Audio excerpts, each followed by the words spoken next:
The massive ships appeared in Earth's sky on a Tuesday morning. They were bigger than anything humans had ever built. Each ship was the size of a small city, dark metal with strange glowing lines running across their surfaces. There were 12 of them, hanging in space like sleeping giants. Admiral Vexthul stood on the bridge of his flagship, looking down at the small blue planet below. He had done this hundreds of times before. Every species was the same. They would panic, then beg, then submit. It was always the same routine.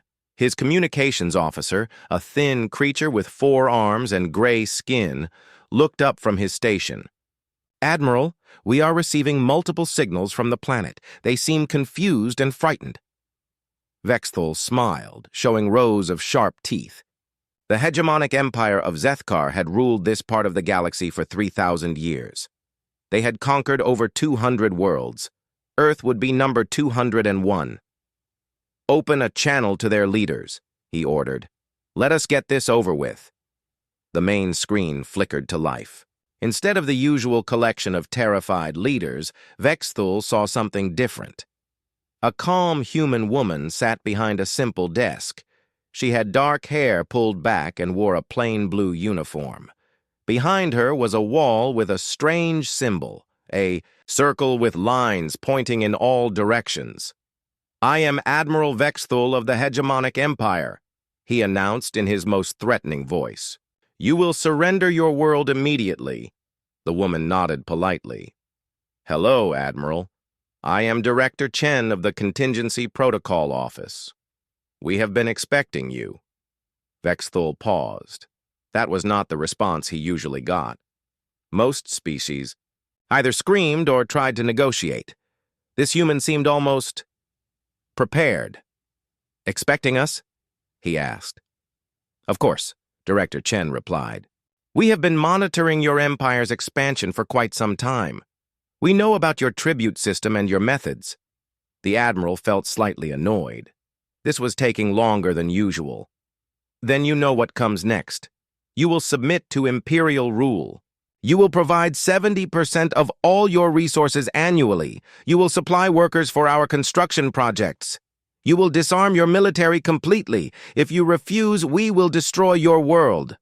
Director Chen picked up a tablet from her desk and made a few notes. "I see. Those are your standard terms, I assume." "They are not terms," Vexthul growled. "They are commands."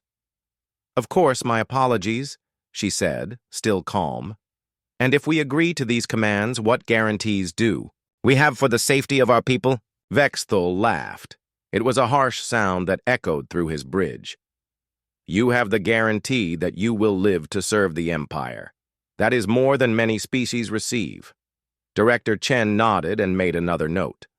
"And there is no possibility of negotiation? No alternative arrangements?" "None," the Admiral said firmly. "Submit or die. Those are your only choices." The human woman was quiet for a moment. She looked at her tablet, then back at the screen. "Admiral, we understand your position completely. We need some time to prepare our response. Could you give us 72 hours? Vexthul was confused again. Usually, species either surrendered immediately or declared they would fight to the death. No one asked for time to prepare their response.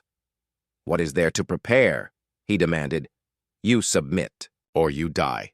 "Of course," Director Chen said, "but we have procedures to follow. Government protocols, you understand.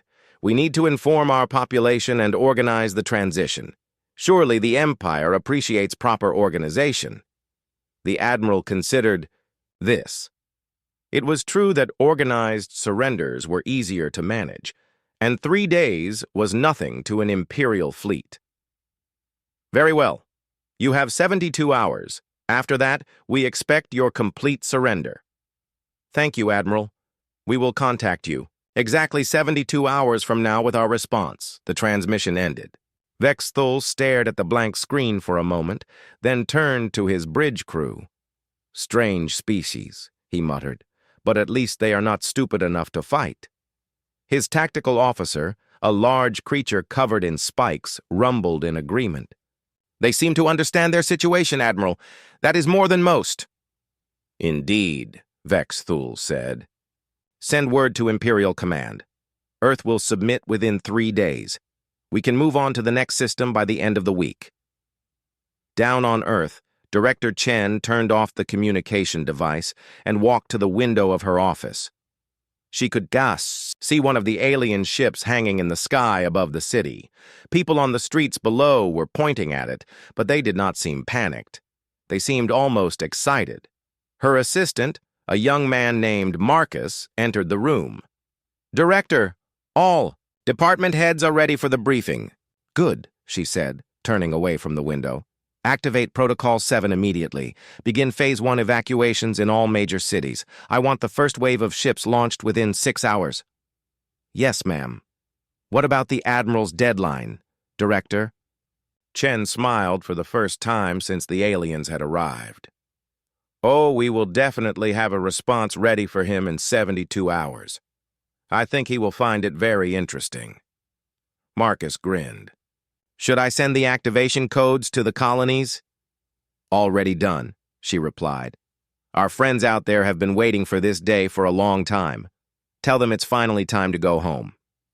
As Marcus left the room, Director Chen looked out, the window again. The alien ship still hung in the sky, dark and threatening. But she was not afraid. Humanity had been preparing for this moment for over a century. They had planned for the day when someone bigger and stronger would come to Earth demanding surrender. The aliens thought they were dealing with a primitive species that would either fight uselessly or submit meekly. They had no idea what humanity was really capable of. They had no idea that the small blue planet below them was not humanity's real home anymore. It had not been for decades. Director Chen picked up her phone and dialed a number she had memorized. Long ago. This is Director Chen, she said when someone answered. Authorization code Alpha 77. Begin Operation Exodus. All units, all phases, all colonies. It's time to show them what humans really are. She hung up the phone and began packing her desk. There was not much to take. A few photos, some personal items. Everything important had been moved long ago. Outside, her window. The first ships were already beginning to rise from hidden launch sites around the world. They were small and fast, invisible to most sensors. The aliens would not see them. Admiral Vex Thul thought he was conquering Earth. What he was really doing was giving humanity the perfect excuse to finally abandon their decoy world and join their real civilization among the stars. The Admiral had asked for surrender. In 72 hours, he would get exactly what he had demanded, just not in the way he expected. Admiral Vex Thul woke up on the third day feeling satisfied. In a few hours, Earth would surrender, and he could add another victory to his record. He had conquered so many worlds that they all started to look the same after a while. But there was always satisfaction in adding a new species to the Empire. He ate his breakfast and reviewed the standard surrender protocols. The humans would need to provide detailed lists of their resources, population centers, and military assets. Then would come the selection of tribute collectors and the establishment of imperial oversight. It was all routine. Admiral, his communications officer called out as Vex Thul entered the bridge. We are receiving a transmission from Earth. Excellent, the Admiral said, settling into his command chair. Put them through. The screen flickered on, but instead of Director Chen, there was just an empty room. The same office where she had sat 3 days ago, but now the desk was bare and the walls were blank. Where is the human? Vex Thul demanded.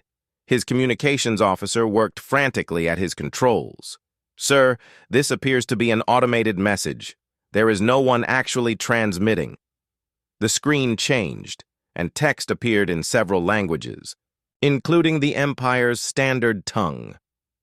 Admiral Vex Thul and the Hegemonic Empire, thank you for the 72-hour notice. We have prepared our response as promised. Earth officially surrenders to Imperial demands. The planet and all its resources are yours to claim. We hope you find everything to your satisfaction. Humanity. Vexthel stared at the message for a long moment. Something felt wrong, but he could not figure out what it was. "Sir," his science officer called out, "we are detecting some unusual readings from the planet." "What kind of readings?" "The electromagnetic signatures have changed dramatically, Admiral. All the major cities show zero electrical activity. No communications, no power grids, no technology readings at all." Vexthul frowned. "Perhaps they shut down their systems as part of the surrender process." "That could be it, sir. But there is something else. Life sign readings are strange." "Strange how?" The science officer looked confused. "Sir, we are detecting millions of life forms on the planet, but they all appear to be non-intelligent. Animals, plants, basic life, but no humans." The Admiral stood up from his chair. "That cannot be correct. Run the scans again." "I have run them 6 times, Admiral. Same results every time. There are no human life signs anywhere on the planet." Vexthul felt the first stirring of unease. This was not how surrenders usually went. "Launch a survey team immediately. I want a full investigation of the major population centers." 2 hours later, the survey team reported back. Their leader, Captain Thexmore, appeared on the main screen looking confused and slightly disturbed. "Admiral, we have completed initial surveys of 5 major human cities. All of them are empty." "Empty? What do you mean empty?" "I mean there is no one here, sir. The cities are intact but abandoned. No bodies, no signs of violence, no evidence of disease. It is as if the entire population just left." Vexthul felt anger rising in his chest. "Where did they go? Humans cannot simply disappear?" "We do not know, Admiral. But it gets stranger. Everything valuable has been removed. All technology, all industrial equipment, all useful materials. They took it all with them." "That is impossible," the Admiral roared. 12 billion humans cannot evacuate an entire planet without us detecting them." Captain Thexmore was quiet for a moment. "Sir, we found something in what used to be their largest city. You should see this." The screen changed to show a massive monument made of dark stone. It was simple but impressive, standing in the middle of what had once been New York City. Words were carved into it in dozens of languages. "It says the same thing in every language," Captain Thexmore reported. "Thanks for the heads up. Humanity." Vexthul stared at the monument in silence. His bridge crew waited nervously for his response. "How long?" he finally asked. "How long ago did they leave?" "Based on the evidence, sir, the evacuation was completed. Approximately 6 hours after your initial contact with them." 6 hours? Vexthul could not believe it. "They evacuated an entire planet in 6 hours?" "It appears so, Admiral. And, sir, there is one more thing. We found launch sites. Hundreds of them, hidden all over the planet. They have been there for decades, maybe longer." The Admiral sank back into his chair. This was unprecedented. In 3,000 years of Imperial expansion, nothing like this had ever happened. "Orders, sir?" his tactical officer asked. Vexthul thought for a long moment. The Empire's rules were clear. If a species surrendered, their world became Imperial property. The humans had surrendered and given them Earth. But what was Earth without humans? "Begin a full planetary survey," he ordered. "I want to know everything about what was here and where it went." Over the next several days, the survey teams painted a picture that made no sense. Earth had been home to an advanced civilization with technology far beyond what the Empire had expected. The humans had been spacefaring for over a century, with colonies and installations throughout their solar system. But all of it was gone. Every space station, every moon base, every orbital platform. Even the asteroids they had been mining were stripped clean. "It is like they took everything," the science officer reported. "They did not just evacuate people. They evacuated their entire civilization." Vexthul reviewed the reports in his private quarters. The humans had not fought. They had not begged. They had not tried to negotiate. They had simply left, and they had taken everything useful with them. For the first time in his career, Admiral Vexthul felt something he had never experienced during a conquest: embarrassment. The Empire had demanded tribute from a world, and in response, that world had given them nothing. Empty cities and a thank you note. "Sir," his communications officer reported over the intercom, "we are receiving reports from other Imperial fleets in nearby systems." "What kind of reports?" "Sightings of unknown ships, Admiral. Fast vessels that appear briefly on sensors before disappearing. Some of the ships match what we think human technology might look like." Vexthul closed his eyes. The humans had not just vanished. They were out there somewhere, moving through space with a fleet the Empire had never detected. He opened his eyes and looked out at Earth through his cabin window. The blue planet looked peaceful and beautiful. It would make a fine addition to the Empire. But somehow, it felt like the humans had won this encounter. The Admiral made a decision that surprised even himself. He activated his personal communicator and sent a message to Imperial Command. Earth successfully conquered.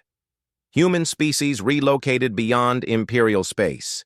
Recommend increased intelligence gathering on human activities in uncharted regions. End. Transmission.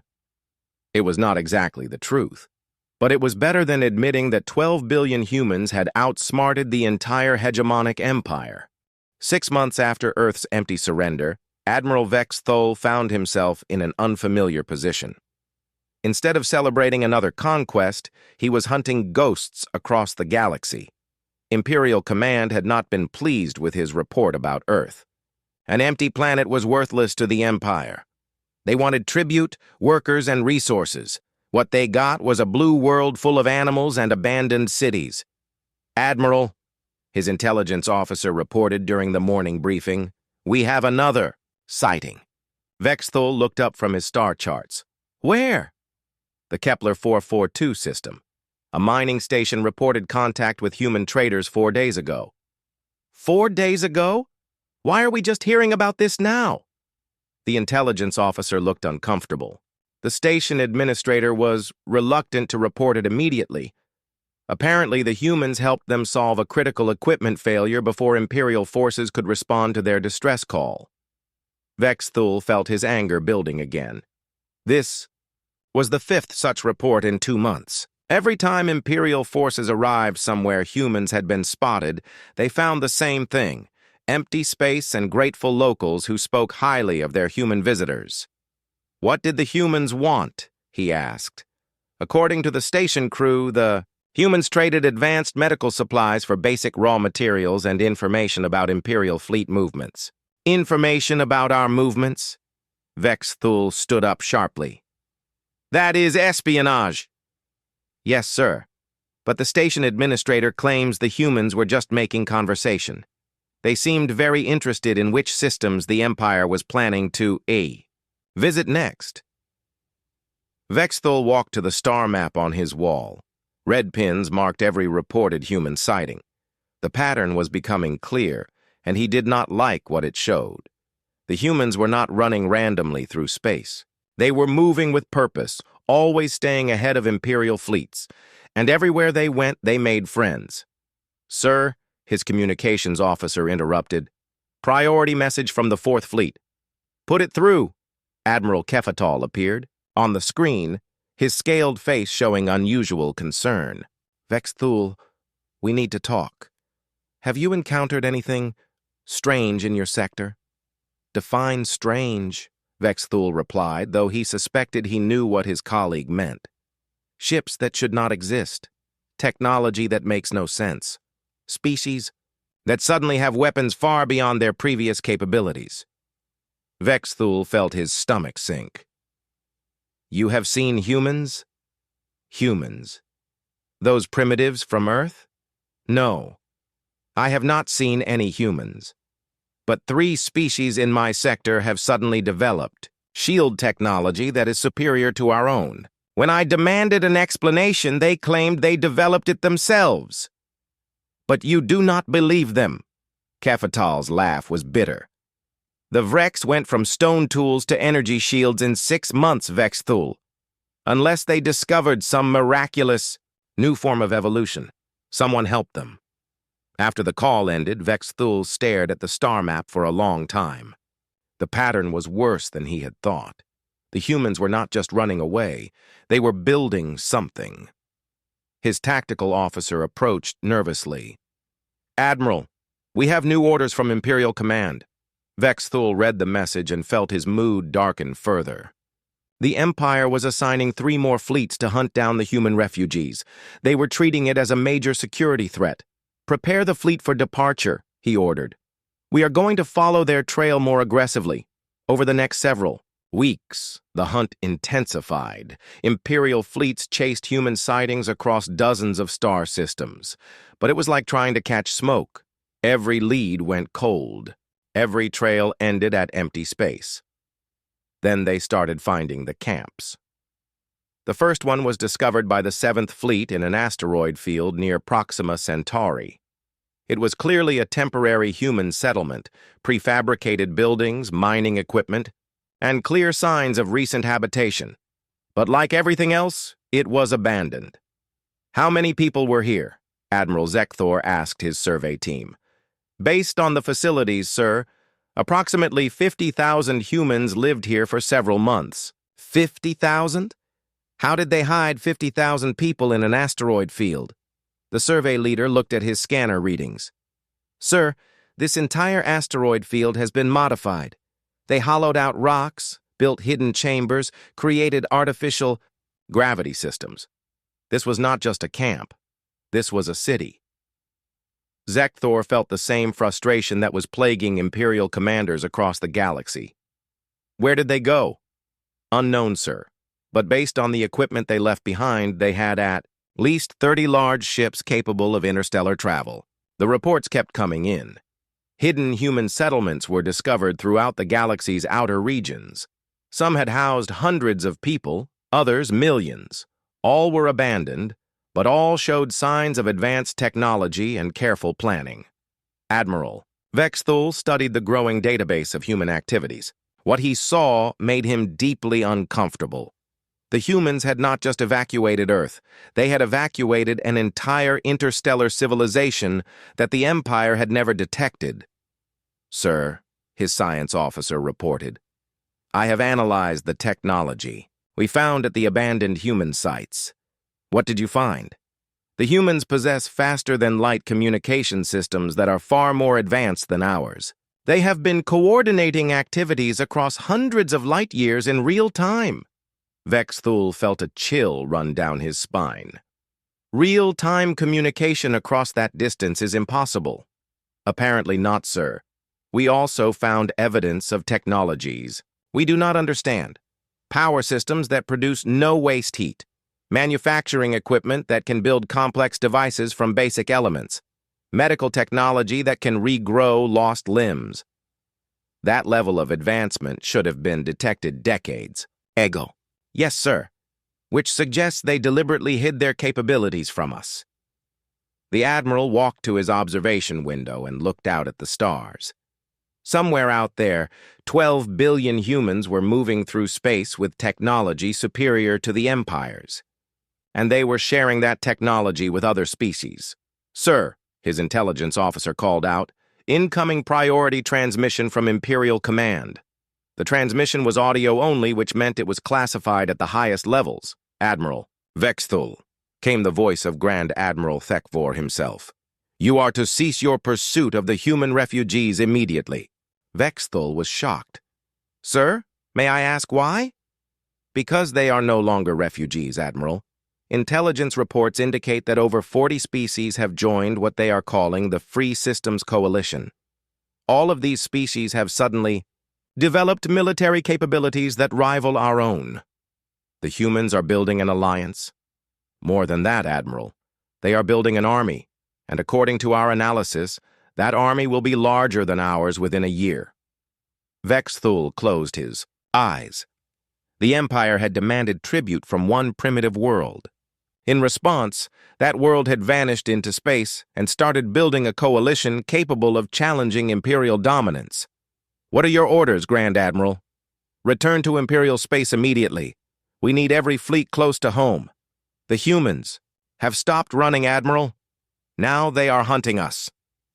As his fleet changed course toward Imperial territory, Vexthul could not shake the feeling that he had made a terrible mistake 6 months ago. He had thought he was conquering Earth. Instead, he had awakened something far more dangerous than the Empire had ever faced. Lieutenant Kralvin had always been the smartest officer in Imperial intelligence. While other agents focused on obvious threats, she looked for patterns that others missed. That skill had made her invaluable to the Empire. Now, it was about to reveal a truth that would shake the foundations of Imperial power. She sat in her small office aboard the intelligence ship Darkstar, surrounded by holographic displays showing data from across the galaxy. For months, she had been trying to solve the mystery of the vanishing humans. Every clue led to more questions. "Computer, display timeline analysis for human activity patterns," she said aloud. The main hologram shifted to show a three-dimensional star chart spanning the last century. Red dots marked confirmed human presence. Blue lines showed their movement patterns. Kralvin studied the display for the 100th time, but this time, something different caught her attention. The earliest red dots were not on Earth. They were scattered throughout the galaxy, dating back over 50 years. "Computer, enhance temporal analysis. Show human activity before first Imperial contact." The hologram changed, focusing on the older data points. What Kralvin saw made her stand up in shock. The humans had not been living only on Earth. They had been building colonies throughout unexplored space for decades. "By the Emperor's teeth," she whispered. Earth was never their real home. She spent the next several hours digging deeper into the data. What she found painted a picture that no one in the Empire had imagined. The humans had discovered faster-than-light travel nearly a century ago. Instead of announcing their presence to the galaxy, they had quietly begun exploring and settling empty systems. They had made contact with dozens of species that the Empire considered worthless because they lived in systems with no valuable resources. But the humans had seen value where the Empire saw nothing. They had formed trade relationships, shared technology, and built a hidden network of allies throughout the galaxy's outer regions. Computer, cross-reference human technology signatures with recent reports of advanced capabilities in non-imperial species. The results were overwhelming. Every species that had suddenly developed advanced weapons, shields, or ships showed technology patterns consistent with human design principles. The humans had not just been hiding their own civilization. They had been secretly uplifting dozens of other species. Kralvin realized she needed to report this immediately. She activated her secure communication system and requested an emergency connection to Imperial Command. Grand Admiral Thekvor appeared on her screen, his expression grim. "Lieutenant, this had better be important. We are in the middle of a crisis." "Sir, I have discovered the truth about the humans. Earth was not their primary world. It was a decoy." The Grand Admiral's eyes widened. "Explain." "Sir, the humans have been spacefaring for over a century. They established their real civilization in systems beyond our exploration range. Earth was maintained as a facade to hide their true capabilities." Thekvor was quiet for a long moment. "How many humans are there, really?" "Based on my analysis, sir, the population that evacuated Earth was only a small fraction of total humanity. There could be 50 billion humans scattered across the galaxy, maybe more." 50 billion? The Grand Admiral's voice was barely a whisper. "Yes, sir. And they have been preparing for contact with the Empire for decades. When Admiral Vexthul arrived at Earth, the humans already had detailed intelligence about our capabilities, our expansion patterns, and our standard conquest procedures. The 3-day delay." was not to prepare their surrender, sir. It was to complete their evacuation and activate contingency plans that were decades in the making. Thekvor closed his eyes and leaned back in his chair. What else, Lieutenant? Sir, the Free Systems Coalition is not a recent development. The humans have been building it for years. They have been providing advanced technology to species throughout the outer regions, creating a network of allies that spans hundreds of star systems. How did we miss this? Kralvin had been asking herself the same question. Sir, the humans deliberately chose to settle systems that we considered worthless. No valuable minerals, no strategic importance, no reason for imperial expansion. They hid in plain sight by going to places we would never bother to look. And now, sir, they control territory roughly equal to 1/3 of the galaxy. They have a combined fleet that may exceed our own in both numbers and technological capability. The Grand Admiral was silent for a long time. When he finally spoke, his voice was tired. Lieutenant, you will classify this information at the highest security level. Prepare a full briefing for the Imperial Council. Yes, sir. But Grand Admiral, there is one more thing. What? Sir, I found something else in the data. The humans have been monitoring our expansion for over 50 years. They know everything about us. Our fleet strengths, our technology, our political structure, even our internal communications protocols. Thekvor's expression darkened. Are you telling me they have been spying on us for 50 years? More than spying, sir. They have been studying us, learning our weaknesses, preparing for the day when our expansion would reach Earth. And when we finally did reach Earth, we walked into a trap that was 50 years in the making. After the call ended, Kralvin sat alone in her office, staring at the data displays. The Empire had thought they were conquering a primitive world. Instead, they had triggered a carefully planned response from a civilization that was far more advanced and far more prepared than anyone had imagined. She pulled up one final piece of data. Communication intercepts from the Free Systems Coalition. The messages were brief but telling. Phase 1 complete. Earth evacuation successful. Phase War. 2 initiated. Allied systems reporting readiness. Phase 3 authorized. Begin forward positioning. Kralvin realized with growing dread that the Empire was not just facing an unexpected enemy. They were facing an enemy that had been planning this war for decades, while the Empire had remained completely unaware of their existence. The humans had not just disappeared when the Empire demanded tribute. They had revealed themselves. And now, after 50 years of careful preparation, they were ready to show the galaxy what humanity was really capable of. The thought that terrified Kralvin most was a simple one. If the humans had been planning this for 50 years, what else had they prepared that the Empire did not know about? She looked at her chronometer. According to intelligence reports, the Free Systems Coalition was planning some kind of major action within the next few days. Whatever the humans had been building toward for half a century, it was about to begin. The Empire had demanded tribute from Earth. What they were about to receive instead was a lesson in why underestimating humanity was the most dangerous mistake anyone could make. 5 years had passed since Admiral Vexthul had demanded Earth's surrender. 5 years since 12 billion humans had vanished into space, leaving behind empty cities and a thank you note. Now, as he stood on the bridge of his flagship at the edge of Imperial space, he was beginning to understand the true cost of that encounter. Admiral, his communications officer reported, we are receiving another tribute payment from the Corvin system, but the amount is insufficient.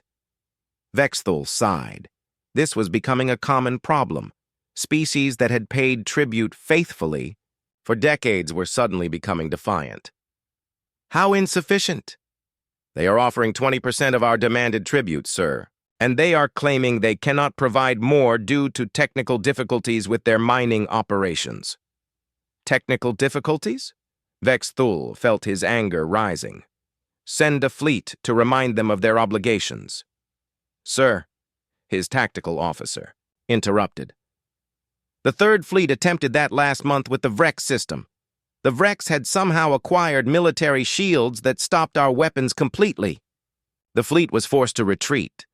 Vexathul closed his eyes. The same story was being repeated across Imperial space. Species that had been helpless for centuries were suddenly developing advanced technology, and they all claimed they had invented it themselves. "Admiral," the communications officer called out again, "incoming priority transmission. It is strange." "Strange how?" "The signal is coming from outside our sensor range, but it is incredibly strong. Someone wants to make sure we receive this message." "Put it through." The main screen flickered to life, showing a familiar face. Director Chen sat behind the same simple desk she had used 5 years ago, but now she wore a different uniform. Instead of the plain blue of the Contingency Protocol Office, she wore deep space black with silver trim. Behind her, large windows showed stars and the hull of what was clearly a massive space station. "Hello, Admiral Vexthul," she said with the same calm politeness he remembered. "I am Director Chen, now serving as humanity's ambassador to the galaxy. I hope you have been well." Vexthul found his voice after a moment of shock. "Director, we wondered what had become of you." "Oh, we have been quite busy," she replied. "Building, learning, making new friends. It has been a very productive 5 years." "What do you want?" Vexthul demanded. "To talk, Admiral. We have noticed that the Empire has been having some difficulties lately with tribute collection and system compliance. We thought it might be time for a conversation about galactic affairs." "The Empire's internal matters are none of your concern." "Director." Chen smiled, and for the first time, Vexthul noticed it was not entirely friendly. "Admiral, I think you misunderstand the situation. These are no longer internal Imperial matters." She touched something off-screen, and the view behind her changed. Instead of showing the interior of a space station, it now showed external cameras. What Vexthul saw made his blood run cold. Ships. Hundreds of them. Thousands of them. They stretched as far as the cameras could see, arranged in perfect formations around the space station. They were sleek and powerful, clearly built for war, and they all shared design elements that looked unmistakably human. "This is the Free Systems Coalition Fleet," Director Chen explained. "Representatives from 47 different species all working together for mutual defense and prosperity." "Impossible," Vexthul whispered. "No alliance that large has ever existed." "You are correct, Admiral. Until now, no one had ever tried to build a coalition based on cooperation instead of conquest. It turns out that when you offer species partnership, instead of slavery, they are quite enthusiastic about working together." Vexthul looked more closely at the ships on screen. He could identify at least a dozen different species' design patterns, but they all incorporated the same advanced technology. "You gave them your weapons." "We shared our knowledge," Director Chen corrected. "And they shared theirs. Amazing what you can accomplish when everyone contributes freely instead of being forced to give tribute." "What do you want?" Vexthul asked again. "We want to discuss some policy changes, Admiral. You see, the Empire has been rather unkind to our friends and neighbors. That needs to stop. The Empire will not negotiate with terrorists and rebels." Director Chen's expression did not change, but something in her eyes grew harder. "Admiral, we are not terrorists or rebels. We are the legitimate representatives of the largest political alliance in galactic history, and we are not asking for negotiation." "Then what are you doing?" "We are informing you of new realities. First, no more tribute payments will be accepted from any member of the Free Systems Coalition. Second, no Imperial ships will enter Coalition space without permission. Third, any Imperial forces that threaten Coalition members will be considered acts of war." Vexthul felt his world tilting. "You cannot dictate terms to the Empire." "Admiral, let me show you something else." The screen split, showing multiple views from different locations. Vexthul could see Imperial fleets, but they were not alone. Each Imperial fleet was shadowed by coalition ships that had somehow approached without being detected. "We have been monitoring Imperial fleet movements for some time," Director Chen explained. "Your ships are very predictable. Right now, every major Imperial fleet is being observed by coalition forces. We know where you are going, and what you are planning to do when you get there. This is an act of war." "No, Admiral. This is a demonstration.